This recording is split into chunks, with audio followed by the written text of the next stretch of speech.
Assalamualaikum warahmatullahi wabarakatuh.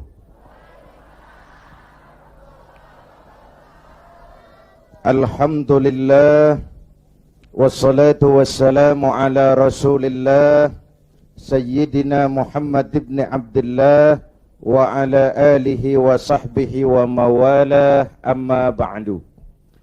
Para ulama yang saya muliakan, para pejabat baik sipil, TNI dan Polri, hadirin hadirat ma'asyiral muslimin yang berbahagia.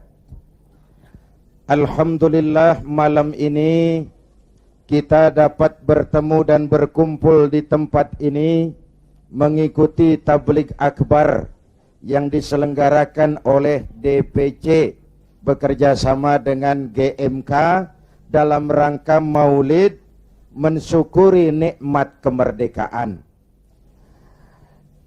Hadirin yang saya hormati, apa hubungan Islam dengan kemerdekaan?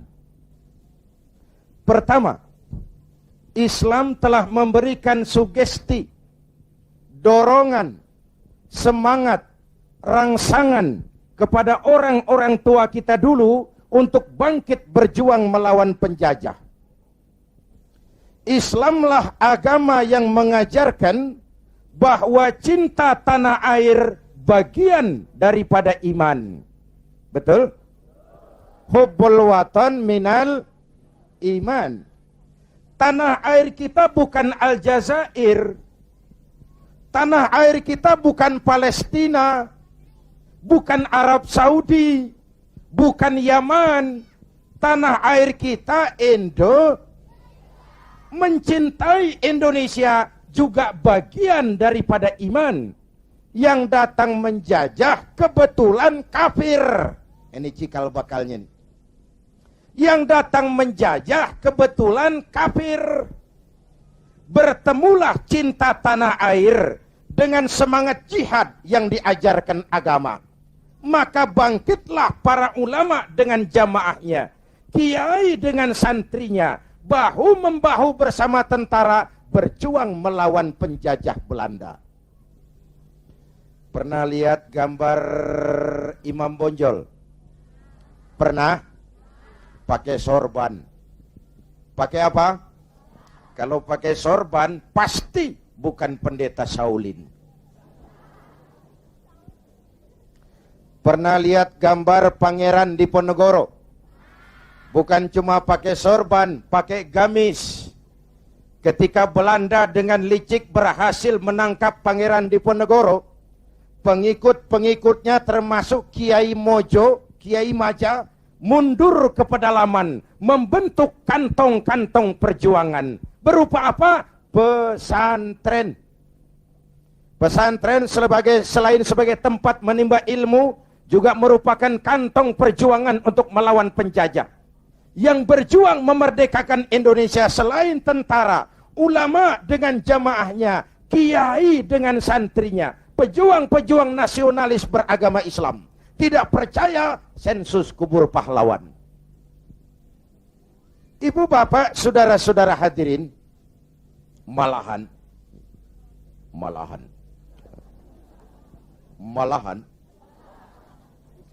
Bung Tomo, tokoh 10 November yang dikenal sebagai Hari Pahlawan, dalam satu pidatonya di Jakarta, saya ingat almarhum Bung Tomo pernah bilang begini. Ini pidato Bung Tomo, saya ulang.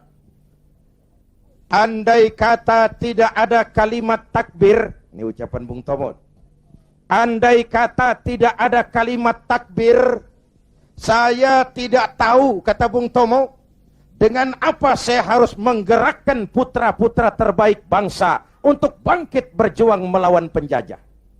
Begitu Allahu Akbar, semangat jihad menggelora. Belanda kecil, mati tiket ke surga. Coba pakai kalimat lain, enggak serem. Woi, perang, malah mundur orang. Tapi begitu Allahu Akbar, kalimat ini refleksi dari nilai keyakinan. Ibu bapak, saudara hadirin yang saya hormati, Ketika itu pilihan perjuangan cuma dua, merdeka atau mati. Betul? Orang-orang tua kita berjuang gak mikirin nanti saya jadi bupati di mana kalau merdeka. Nanti saya dapat kursi apa kalau merdeka. Tidak. Ikhlas membela tanah air sebagai bagian daripada nilai-nilai keimanan. Dulu iman untuk merebut kemerdekaan. Sekarang iman untuk mengisi kemerdekaan. Ya Bu? Ya Bu? Apa?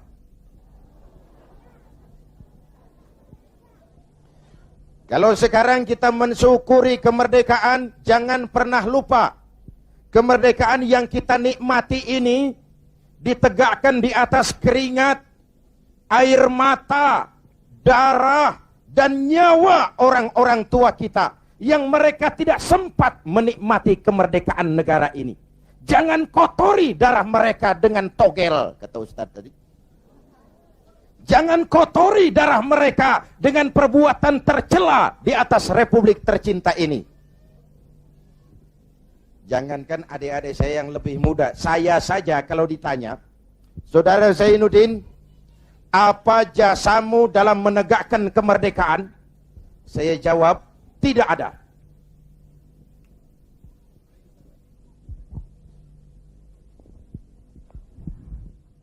Ngomong apa saya barusan? Kalau saya ditanya, Saudara Zainuddin, apa jasamu dalam menegakkan kemerdekaan? Saya jawab, tidak ada. Kenapa? Karena tahun 45 saya belum keluar. Itu saya. Tapi saya harus tahu diri dong.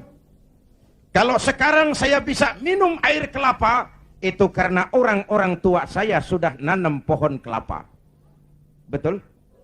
Nih adik-adik kecil nih, pernah minum air kelapa enggak? Pernah nanam pohon kelapa? Enggak pernah.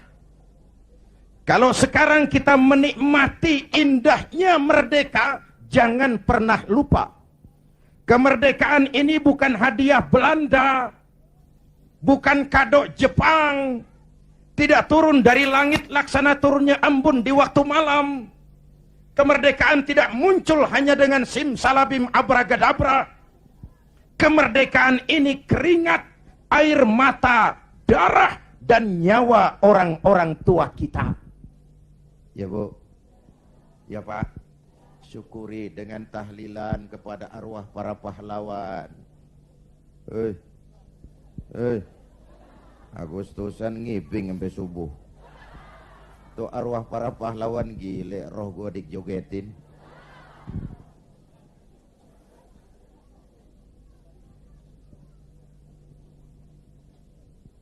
Oke, dulu iman untuk merebut kemerdekaan, sekarang iman untuk mengisi kemerdekaan. Selama ini pembentukan SDM kita cuma berorientasi pada pengisian otak, penataran tiap hari, pendidikan keterampilan di sana sini, tapi hati sering kosong, agama dangkal, keyakinan rapuh, akhirnya moral rendah. Pantas yang disuruh ngurus laut malah jadi bajak laut. Yang disuruh ngurus hutan rame-rame jadi orang hutan. Yang disuruh ngurus beras malah nimbun beras. Yang disuruh ngurus hukum malah bikin hukum kayak pisau. Itu yang melukai rasa keadilan. Pantas muncul street justice, pengadilan jalanan, maling motor tangkap bakar. Itu refleksi dari ketidakpuasan rakyat terhadap sikap hukum selama ini.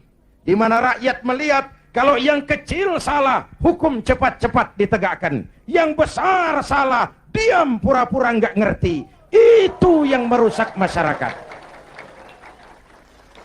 Jelas? Hukum kayak pisau. Tahu pisau? Kalau ke bawah tajam, ke atas si tumpul. Ini hukum pisau namanya. Mudah-mudahan ke depan duet Bu Mega dan Pak Hamzah mampu menegakkan hukum dengan benar. Amin. Ya Rabbal. Berangkat dari pengalaman itulah kita harus mulai kembali kepada penataan nilai keimanan. Itu sebabnya Muslim begitu lahir ke alam dunia udah disambut azan. Benar Bu? Kenapa? Bayi itu kaset kosong.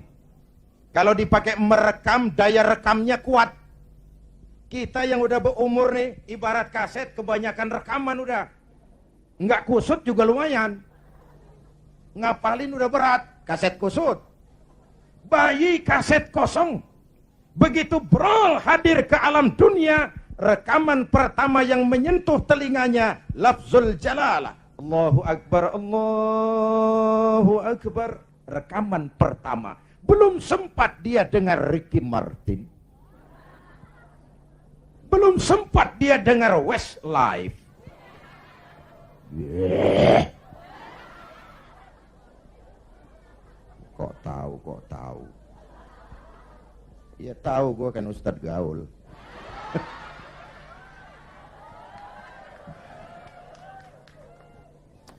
Suara pertama yang masuk telinganya Allahu Akbar, suara iman. Ya Bu, itu artinya apa? Pesan pertama orang tua. Nak, kamu nanti boleh jadi tentara, tapi tentara beriman. Kamu boleh jadi polisi, asal polisi beriman. Jadi pejabat, pejabat beriman. Jadi pedagang, pedagang beriman. Jadi petani, petani beriman. Jadi nelayan, nelayan beriman. Jadi teknokrat, teknokrat beriman. Jadi seniman, seniman beriman. Jadi artis, artis beriman. Jadi maling. Nggak ada, mana ada maling beriman. Kalau iman landasannya insya Allah aman. Betul? Dengan mensyukuri nikmat kemerdekaan, ayo kita mengadakan recovery terhadap sikap mental selama ini. Berangkat lagi dari nilai keimanan. Jaga baik-baik, wariskan kepada anak-anak kita. Peristiwa kemarin, bulan kemarin, perubahan terjadi begitu cepat. Mulai dari digelarnya sidang istimewa, dicabutnya mandat Gus Dur, dikukuhkannya Bu Mega sebagai presiden, dipilihnya Pak Hamzah Has sebagai wakil presiden. Kalau kita berangkat dari nilai keimanan, maha benar Allah, wa tilkal ayyamu nudawiluha bainan nas. Hari itu kami putar di antara manusia. Ada saat datang, ada waktu pergi.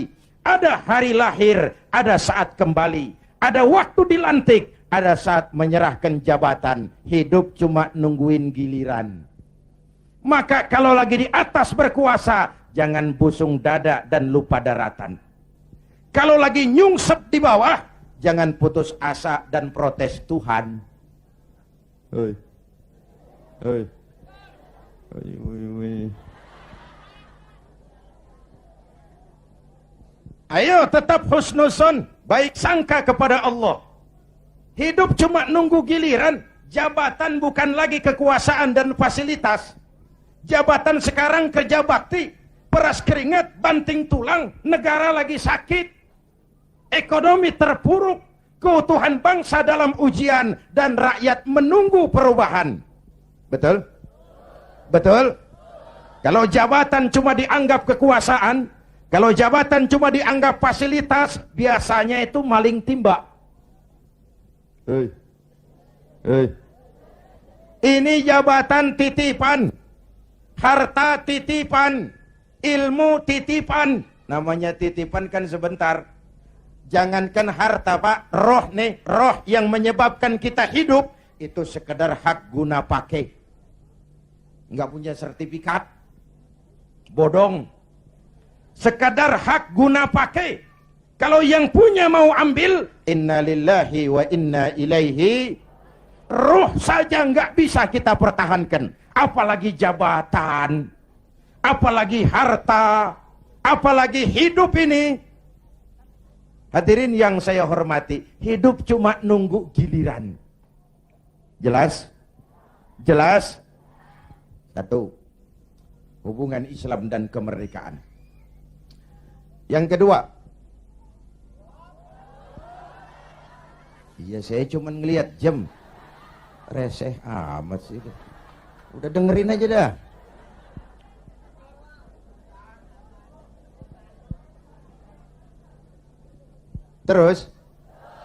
Terus menghina itu. Ini ustadz bukan tukang parkir. Terus.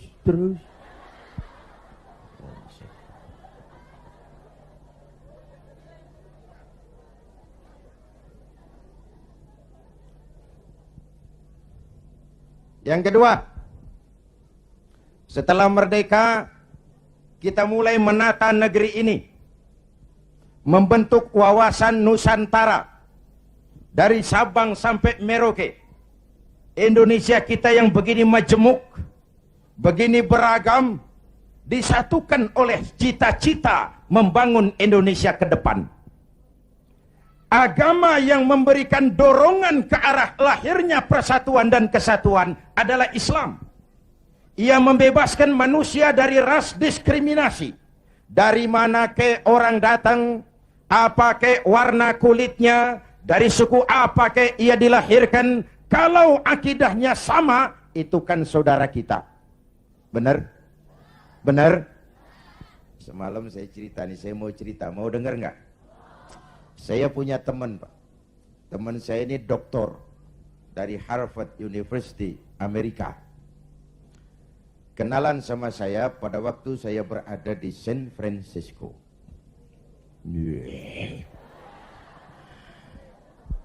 San Francisco tahu Bu kan? Tahu ya? Itu dari Tambun ke kanan. Tahu.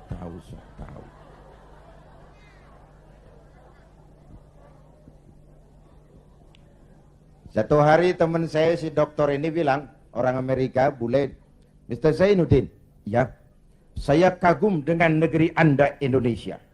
Giliran saya kaget. Ada dokter dari Harvard. Harvard itu perguruan paling bergengsi di Amerika. Dia menyatakan kagum dengan Indonesia. Saya kaget. Loh, emangnya kamu sudah belajar tentang Indonesia ya? Sudah. Kenapa? Yuk kagum dengan Indonesia, kenapa saya bilang? Indonesia negara Anda, Mr. Zainuddin. Negara Anda besar. Dalam rangka mensyukuri kemerdekaan, kita bangga dulu jadi anak bangsa. Negara kita besar enggak? Masya Allah, Masya Allah. Republik Indonesia kita ini 17.000 pulau. 17.000 pulau. Allahu Akbar. Itu belum termasuk Pulau Gadung dan Pulau Gebang. Tambah 2 kalau itu masuk.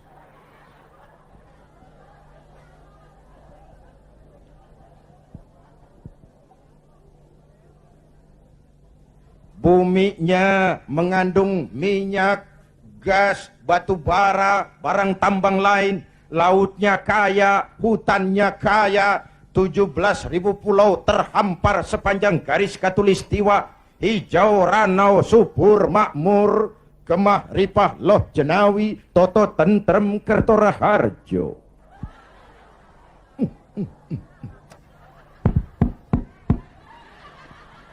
Negara besar. Sampai teman saya orang Arab lain lagi, dia bilang, "Inta Indonesia guys, Indonesia bagus, bagus." Saya bilang, bagus apanya, Rab? Arab. Indonesia negeri Anda subur. Tongkat ditanam jadi pohon. Namanya singkong. Tongkat ditanam jadi pohon. Kami pohon ditanam jadi tongkat.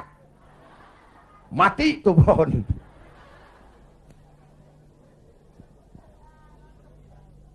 Negara besar. Terus apalagi yang kamu heran? Penduduk negeri Anda banyak. Kita rakyat Indonesia sekarang 210 juta. Itu SDM kita. Itu aset kita. 210 juta. Allahu Akbar. Konon menurut keluarga berencana nasional, di Indonesia ini tiap 1 menit lahir 8 bayi. Cuma karena Indonesia luas, nggak terasa. Coba jejer, serem.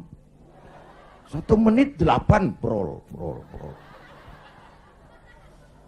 Ini kan menyangkut sekolah yang harus kita siapkan, lapangan kerja yang harus kita sediakan, kesehatan yang harus kita pikirkan, pertumbuhan penduduk kan artinya itu. Pertumbuhan penduduk artinya lapangan kerja, sekolah, kesehatan. Ibu bapak hadirin yang saya hormati. Negara besar, penduduk banyak, agama macam-macam. Ini faktor ketiga. Di Indonesia paling banyak agama. Selain Islam, ada Kristen, ada Hindu, ada Buddha, ada Shinto, ada agama Majusi, pengikut Zoroaster, ada agama Kaharingan di Kalimantan. Jawa Tengah masih banyak aliran kebatinan, kejawen, golongan eling. Yang penting percaya kepada Tuhan yang Maha Esa. Berbudi luhur, berjiwa bersih, banyak-banyak bersamadi. Menyadari tentang hakikat sangkan paraning dumadi. Untuk mencapai manunggaling kaula Gusti.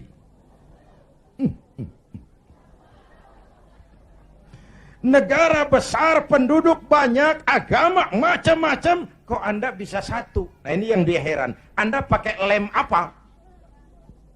Saya bilang lemnya 2. Pertama, 87% penduduk Republik ini Muslim. Watak Islam itu rahmatan lil. Kalau besar, dia mampu melindungi yang kecil. Kalau kecil, dia mampu menjaga diri. Ini bukan umat teroris. Ini umat cinta damai. Ini bukan umat biang kerok, ini umat penegak kebenaran. Kita tidak pernah cari-cari musuh, tapi kita pantang lari kalau ketemu musuh. Jelas? Jelas? Hadirin yang saya hormati, lem kedua saya bilang namanya Pancasila. Ini diterima oleh semua agama. Dengan mensyukuri nikmat kemerdekaan, ayo jaga persatuan dan kesatuan. Pagelaran bulan kemarin dalam pengembangan demokrasi kita harus jadi pelajaran betapa kita harus menghormati perbedaan. Jangan beda dianggap musuh. Kalau beda dianggap musuh, kapan kita mau dewasa? Kalau beda dianggap musuh, kapan kita mau berdemokrasi? Ayo rakyat kita dewasa. Jangan terjebak fanatisme sempit. Saudara senang Zainuddin, boleh. Fanatik sama Zainuddin, jangan. Kalau buat Pak Zainuddin, benar atau salah, saya bela dengan darah saya. Goblok. Yang benar belain, yang salah dandanin. Kalau salah dibenerin juga, kita menjerumuskan orang namanya. Ya Bu? Ya Bu? Ayo rakyat kita objektif. Biar keluar dari dubur ayam. Kalau memang telur, ambil. Biar keluar dari dubur kiai, kalau kuning, kabur. Jangan lihat kiainya, lihat yang merojol apaan. Akur? Akur? Ayo kita ambil pelajaran. Sekarang kalau para elit di atas masih suka pada bertengkar, kita rakyat nggak usah ikut-ikutan. Jadi penonton yang baik sajalah. Waktunya keplok. Namanya juga elit bang. Siang dia bertengkar, malam makan bareng di hotel. Kita di kampung udah pada ngasak golok. Urusan apa? Benar? Benar? Sebaliknya elit di atas juga kudu sadar dong. Seperti saya bilang, di mana-mana juga kalau kebo berantem sama kebo, yang rusak rumput. Kebo berantem sama kebo, yang rusak rumput. Pemimpin bertengkar sama pemimpin, yang bingung pengikut.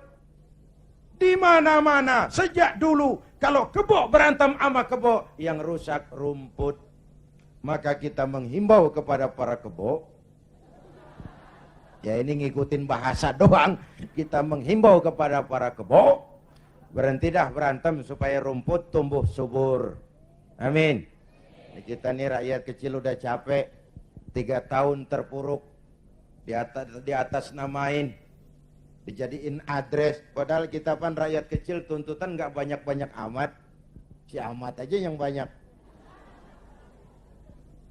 Perangsanan saya Pak, kita nih rakyat kecil, asal keadaan aman, bisa kerja, makan cukup, anak bisa sekolah, rapi urusan. Bener? Yang mau jadi presiden si amat, si baduk, bodoh amat kita mah. Ya Bu, yang penting Pak keadaan aman, bisa kerja, makan cukup, anak bisa sekolah, rapi udah.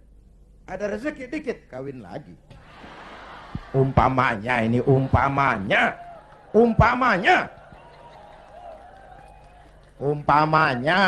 Saya bukan ngasih tahu, ngajarin.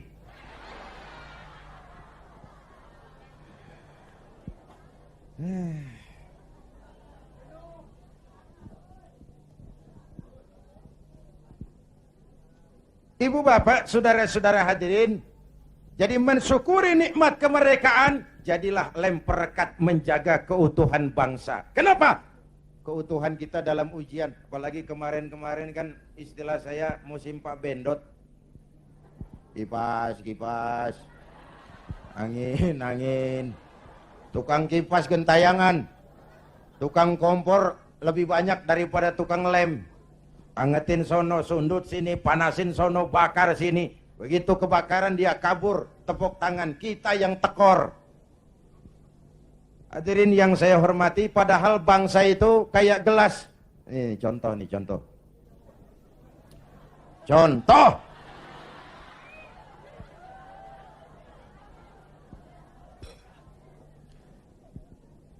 Bukan mau minum, contoh.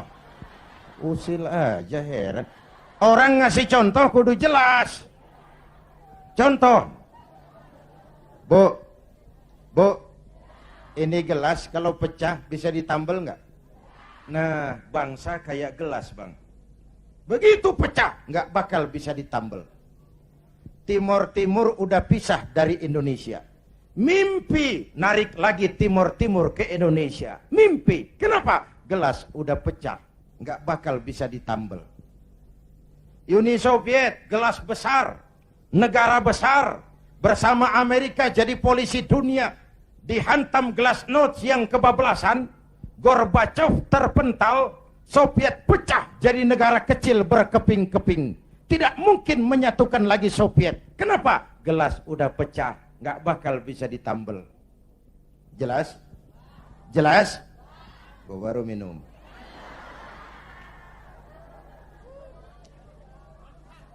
Ya bagaimana aja orang nyari akal lah. Usil banget, gue heran. Iya kalau datang minum kan gue malu amat. Mau minum aja pakai kelilingan dulu. Ayo, jangan biarkan Indonesia kita jadi gelas pecah. Jaga semangat kebersamaan. Beda boleh, marahan jangan. Bang, kaos lu hijau ya? Hijau gue. Temen kita kuning. Biarin kalau dia mau. Yang satu merah. Nggak apa-apa. Yang lain biru. Boleh. Lu lewat sono, gue lewat sini, yang satu lewat situ. Ntar kita ketemu di sono. Bisa nggak begitu? Cakep nggak urusan? Iya, jangan beda kaos merengut. Urusan apa? Jadi anggota DPR kagak, sama tetangga marah. Tekor kemana-mana. Ayo rakyat, kita dewasa, berpolitik dengan rasio, jangan dengan emosi. Kayak saya kan, sekarang saya ketua Dewan Pimpinan Pusat Partai Persatuan Pembangunan. Itu pribadi saya, nanti saya cerita kenapa saya gunakan hak politik saya. Tapi saya tidak akan memaksakan pendirian ini kepada hadirin. Itu resiko saya gunakan hak politik saya pulang kampung P3. Perkara saudara, terserah, saya menghargai pendirian saudara. Mau ikut saya, alhamdulillah. Mau pilih P3, silakan. Mau berjuang dengan yang gambarnya Ka'bah, boleh. Terserah aja itu sih. Namanya hak demokrasi, nggak boleh dipaksa-paksa dong, ya nggak.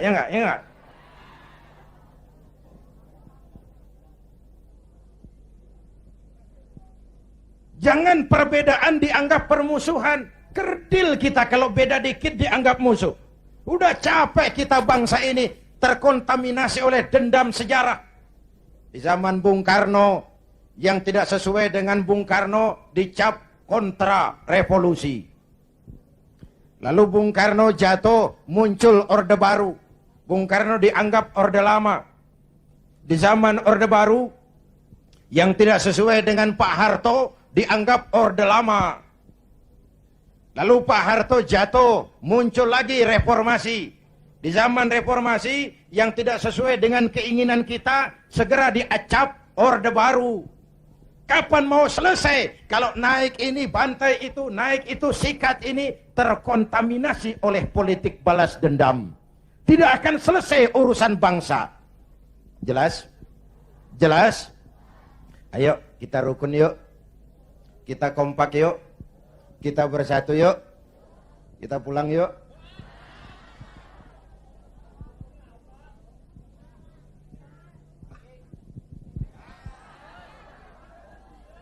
Sampai jam berapa nih? Jam 2. Jam 2. Lu ngundang apa ngontrak lu? Enak aja jam 2, jam 2.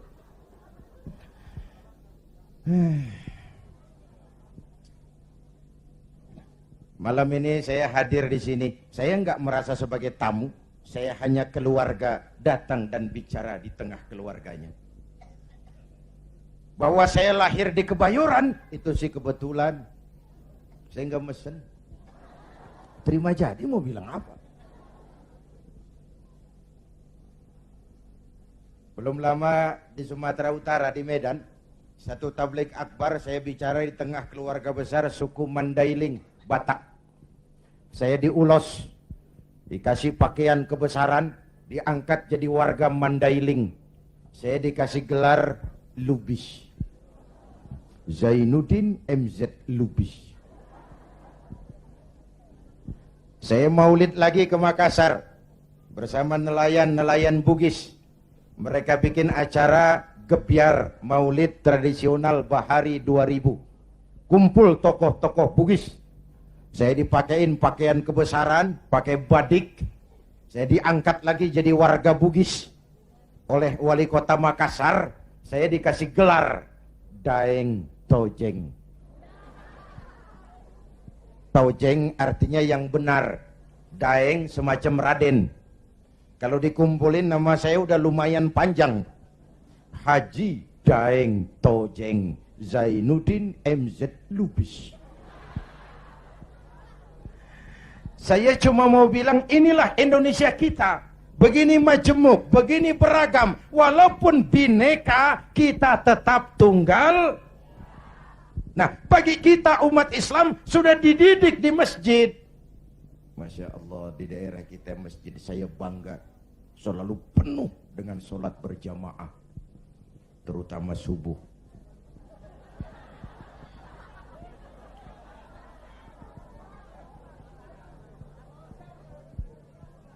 Saya tahu saya subuh sering lewat sini. Kalau udah subuh penuh sampai keluar. Nggak ada yang masuk.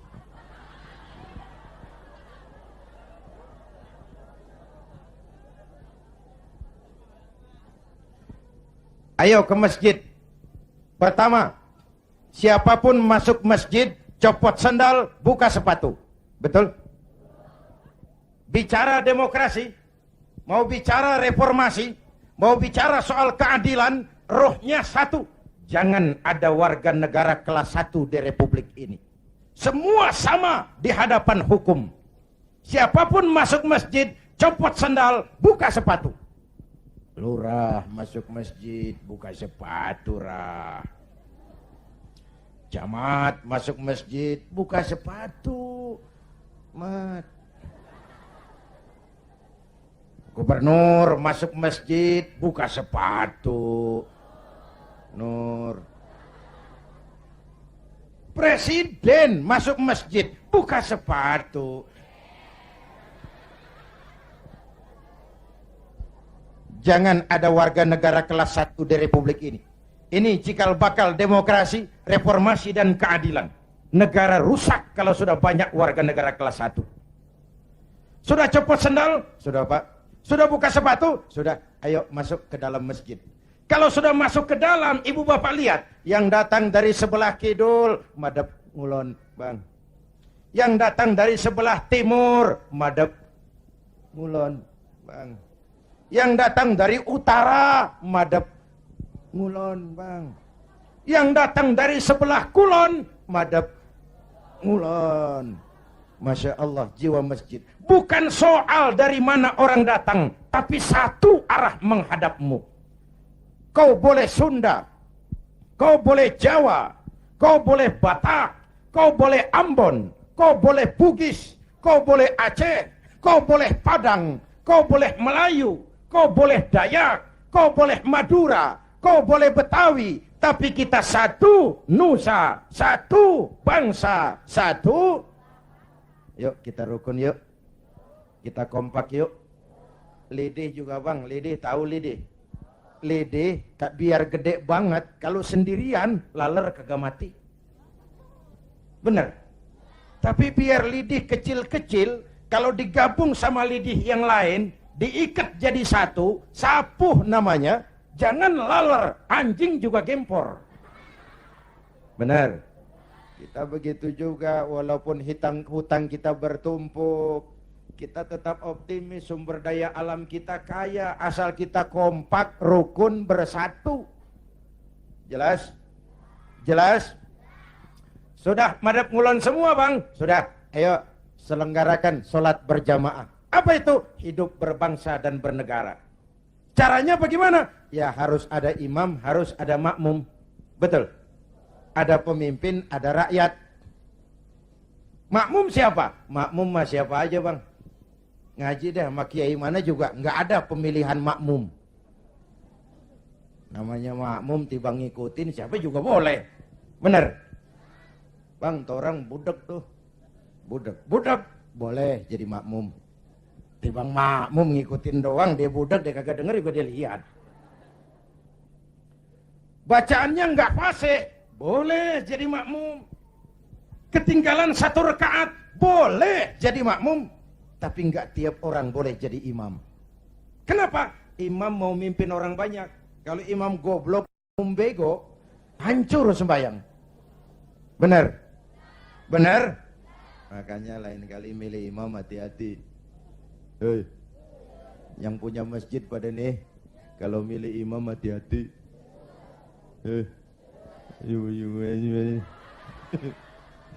Saya pesan yang pada punya masjid, kalau milih imam hati-hati.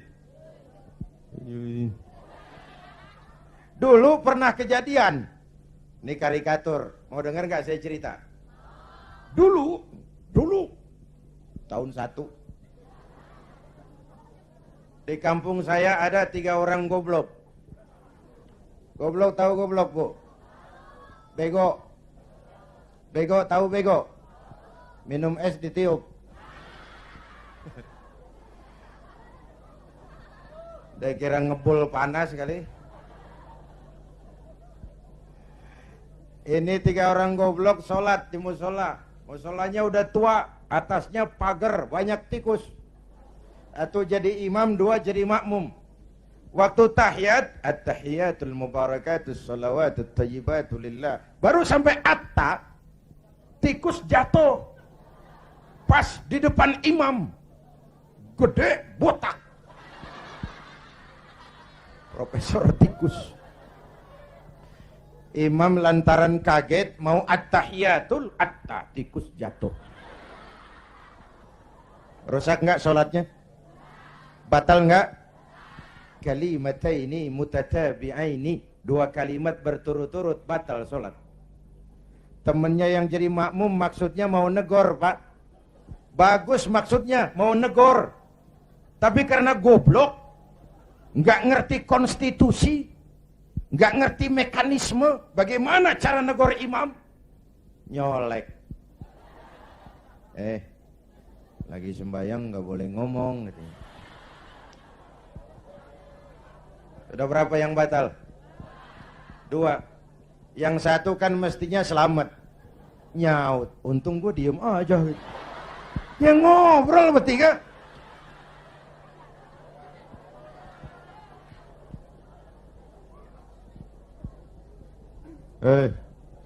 Nyari imam hati-hati. Ya Pak.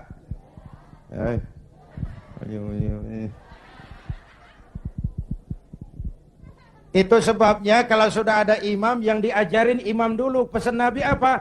Idza amma ahadukumun nas falyukhaffif. Kalau kamu jadi imam, ringankan solatmu, jangan terlalu panjang. Kenapa? Makmum nggak sama kekuatannya. Ada makmum yang tua renta, diri aja udah gemeter. Ada makmum yang punya darah tinggi, kalau sujud kelamaan palanya sakit. Ada makmum yang udah janji, habis sembahyang mau terima duit. Kalau imam kelamaan, kelas odan makmum. Imam harus tahu keadaan makmum. Pemimpin harus punya sense of crisis. Rakyat saya ini keadaannya lagi bagaimana? Kalau saya begini pantas apa enggak? Jangan udah diangkat jadi imam lupa daratan. Sembahyang Isya berjamaah. Rakaat pertama selesai Fatihah, Yasin. Makmum ikut si ikut, nggak punya pilihan lain. Tapi hatinya kan ngedumel. Kata makmum, paling sekali ini gua sembahyang di sini. Gua kapok punya imam begini nih. Besok tobatin gua balik lagi.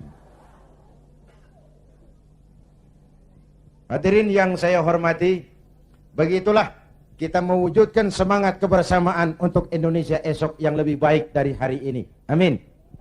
Ya Rabbal, mensyukuri nikmat kemerdekaan dengan semangat menjaga nilai-nilai kebersamaan, persatuan, kesatuan, kerukunan, dan kekompakan.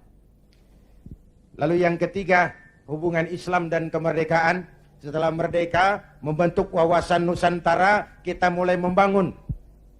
Bung Karno menyebutnya pembangunan semesta berencana. Pak Harto menyebutnya pembangunan manusia seutuhnya. Apapun namanya, tapi ini refleksi dari keyakinan. Walaupun Indonesia bukan negara agama, tapi pasti Indonesia negaranya orang beragama. Maka orientasi pembangunan tidak cuma dunia, tapi juga akhirat. Betul? Ini semua nih calon-calon jenazah.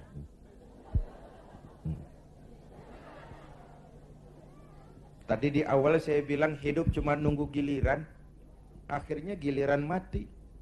Betul? Cuma kapan mati itu yang kita nggak tahu. Apakah nanti ibu-ibu duluan, saya belakangan? Kita nggak tahu, itu rahasia Allah. Mungkin juga malah saya yang belakangan, ibu-ibu duluan. Kita nggak tahu, itu rahasia Allah. Betul? Betul? Karena itu, dengan mensyukuri nikmat kemerdekaan, mari kita isi kemerdekaan ini membangun dunia, tapi untuk kepentingan akhirat. Ya Bu? Ya Pak? Ayo kita kompromi kepada Allah dengan memasyarakatkan istighfar, mengistighfarkan masyarakat. Kita memang rakyat kecil, tapi jeritan batin rakyat kecil, nurani rakyat kecil, mampu menggoyang aras. Hadirin yang saya hormati, hanya dengan wujud keseimbangan seperti itu, ada hidup sesudah mati, ada akhirat sesudah dunia, kita bisa berharap mencapai fid dunya hasanah wa fil akhirati hasanah. Ibu bapak hadirin, ini sekelumit tentang mensyukuri nikmat kemerdekaan. Nah sekarang saya mau bicara soal partai, karena yang ngadakan ini DPC P3. Banyak pertanyaan, mengapa makhluk bernama Zainuddin MZ yang dulu katanya tidak kemana-mana tapi ada di mana-mana, kok memutuskan turun lagi ke panggung politik? Tentu ada asbabun nuzul. Ini saya mau cerita asbabun nuzul. Saya mulai berkenalan dengan politik lebih dulu daripada menjadi mubalik. Tahun 71 saya sudah ikut politik praktis. Waktu itu saya jadi juru kampanye Partai Nahdlatul Ulama. Pemilu pertama di zaman Pak Harto yang diikuti oleh 11 partai. Ini historisnya nih. Tahun 74 terjadi fusi 4 partai Islam, NU, Parmusi, PSII, Perti, melebur jadi satu. Terjadi fusi. Lahirlah Partai Persatuan Pembangunan. Asasnya Islam, lambangnya Ka'bah, hasil istikharah Hadratus Syekh Kiai Haji Bisri Samsuri, Rais Suriah Nahdlatul Ulama waktu itu, yang adalah kakeknya Kiai Haji Abdurrahman Wahid. Maka pemilu tahun 77 dan 82, selain duduk di MPC, saya tetap kampanye buat Partai Persatuan. Duet sama Haji Roma Irama waktu itu, di zaman galak-galaknya Golkar. Tahun 77-82 Bu, kalau berangkat kampanye itu pamitnya pamit mati. Itu zaman-zaman Amir Mahmud, Amir Murtono, dan Amir-Amir lain itu. Nyawa taruhannya, padahal calon anggota DPR bukan, apalagi calon menteri, digaji kagak. Itu yang namanya panggilan jiwa. Karena partai ini asasnya Islam. Tujuannya amar ma'ruf nahi munkar, untuk kemaslahatan bangsa dan negara. Kenapa? Negara ini kan kayak kapal, Bang. Kapal laut. Orang naik kapal laut kelasnya nggak sama. Ada yang di dek kelas 1, kelas 2, ada yang kamarnya di bawah. Kalau yang dapat kamar di bawah perlu air, dia kudu ke atas. Lewat tangga, jalan jauh, capek, keringetan. Potong kompas. Ngapain gua ke atas jauh-jauh, air dekat banget, cuman dibatasin dinding kapal. Gua bor aja nih kapal nih. Ntar air masuk kamar-kamar gua udah bayar pakai duit gua, yang ngebor juga gua, orang lain jangan ikut campur. Kalau didiemin kapal dibor, bocor nggak? Mula-mula sedikit, makin lama makin banyak, makin sulit dikendalikan. Akhirnya kapal miring, tenggelam. Kalau kapal tenggelam, yang mati yang ngebor doang. Seluruh penumpang kapal ikut tenggelam karena satu ngebor. Negara kayak kapal, korupsi, KKN, maksiat, munkarot, kebatilan, kezoliman, ketidakadilan, itu ngebor. Ngebor kapal, bocorin kapal. Di masyarakat juga begitu, kadang-kadang temen ditegur ngotot. Biarin aja, yang mabok gue, yang beli minuman gue mabok di rumah gue, kenapa lu pusing? Yang judi gue, pakai duit gue, kenapa lu pusing? Yang zina gue, kenapa lu ribut? Iya, yang judi lo, yang mabok lo, yang zina lo, tapi judi, mabok, zina, maksiat, Mas. Kalau ini negeri kebanyakan maksiatnya, Allah marah, turun gempa bumi, yang mampus bukan elu doang, monyong.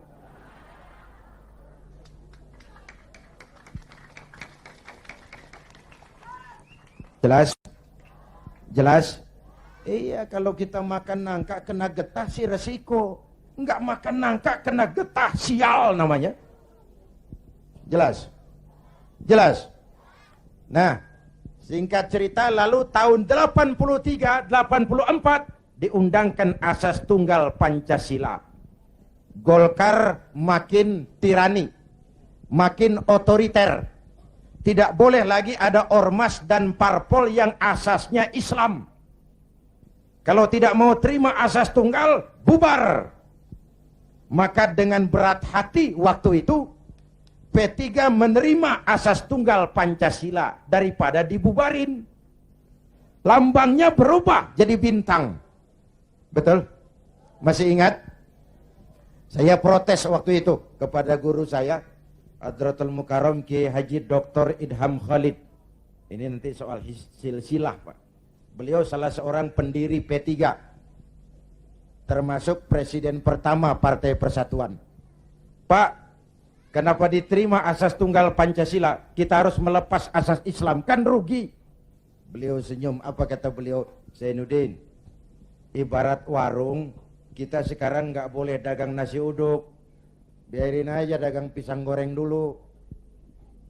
Sebab kalau kita dagang nasi uduk juga warung digusur. Biarlah dagang pisang goreng dulu, yang penting masih punya warung.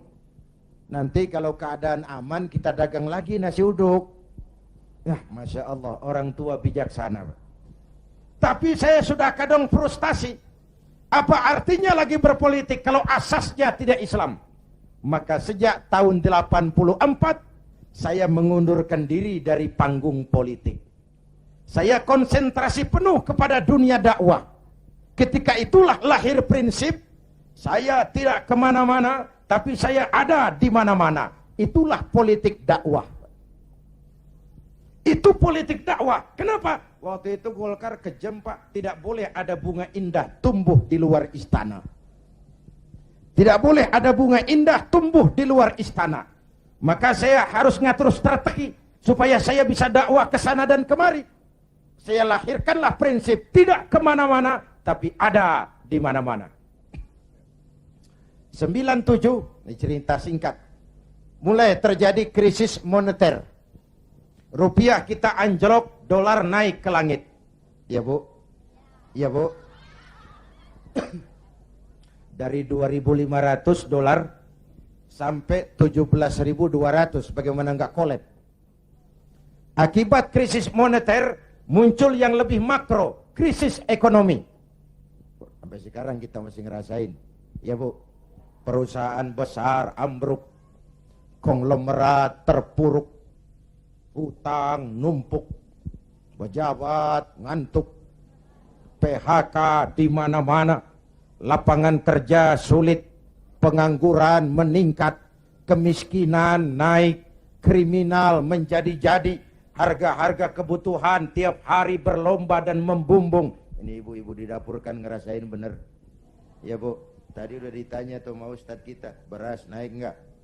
Naik. Minyak, kecap, bapaknya anak-anak. Pikir dulu baru nyaut, naik.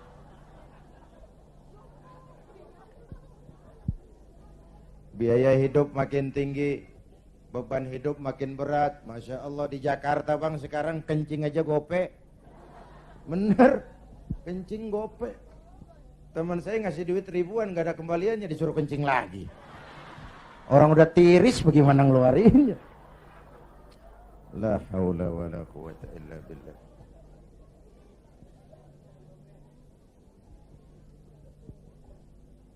Akibat krisis ekonomi muncul yang lebih mengerikan, krisis kepercayaan. 97. Reformasi bergulir, mahasiswa turun ke jalan, Pak Harto lengser. Ini turunnya Pak Harto, Pak Bu, saya punya dua catatan penting. Pertama, betapa besar arti kepercayaan. Ini kan PDIP sama P3 lagi dapat kepercayaan. Jadi orang nomor 1 dan nomor 2 di Indonesia. Nyari kepercayaan berat, menjaga kepercayaan lebih berat. Kalau dipikir-pikir Pak Harto kok bisa turun? Apa nggak punya duit? Banyak.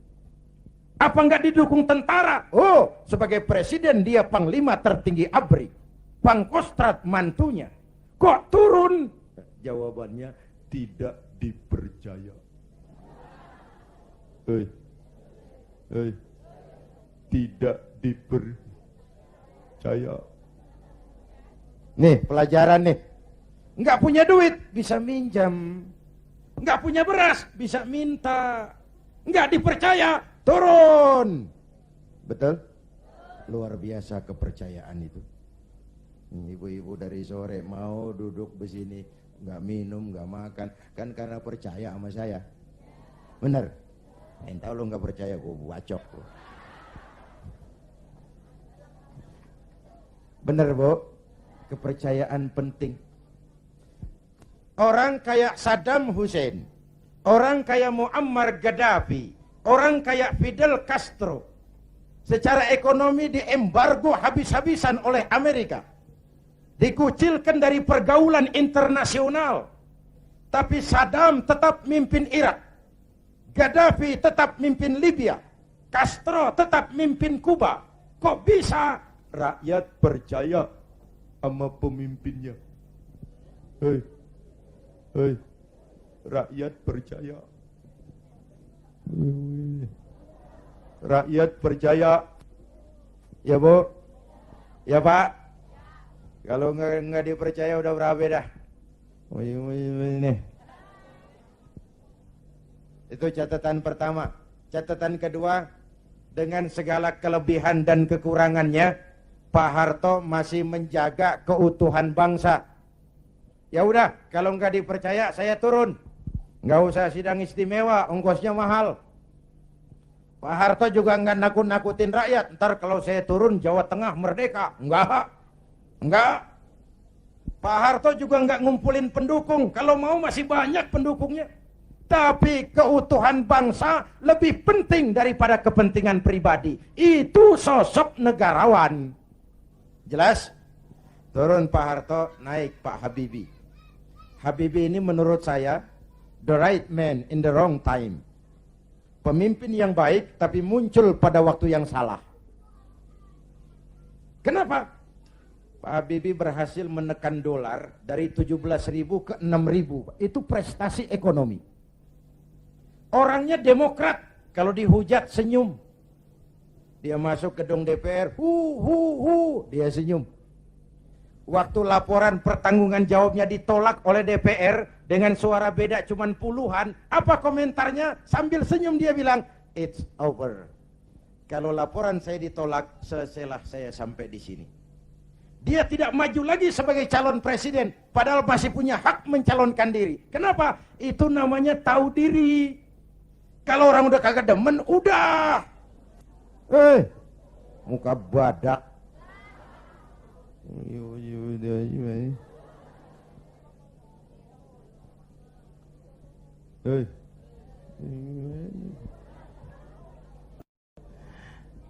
Ibu bapak hadirin. Nah, setelah reformasi bergulir, muncul begitu banyak partai. Betul? Partai yang Islam saja tidak kurang 20 partai. Saya bingung lagi. Tadinya saya pengen ada partai yang berasaskan Islam. Begitu muncul, begitu banyak. 20 lebih partai Islam. Termasuk yang tidak punya anggota. Papan nama. Makanya saya tetap tiarap. Lalu tahun 99 diadakanlah pemilihan umum. Diikuti 49 partai. Innalillahi wa inna ilaihi raji'un. 49 partai, termasuk 20 lebih partai yang asasnya Islam. Saya bingung. Ini mana teman, mana lawan. Maka pemilu 99 saya tetap tiarap. Istri dan anak-anak saya turun kampanye. Ngeramehin, ya apalagi kalau bukan P3. Tapi saya tetap belum tergerak. Selesai pemilu, terbentuklah MPR dan DPR. Kemenangan rankingnya PDIP juara 1, Golkar juara 2, P3 juara 3, disusul PAN dan PKB.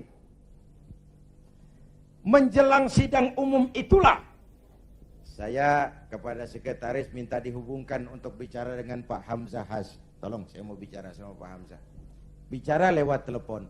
Akhirnya kata Pak Hamzah, begini sajalah. Kalau Kiai mau ketemu saya, jangan Kiai ke rumah saya. Biar saja, saya saja yang ke rumah Kiai. Maka Pak Hamzah Has pun datang ke rumah saya. Belum wapres waktu itu, Pak.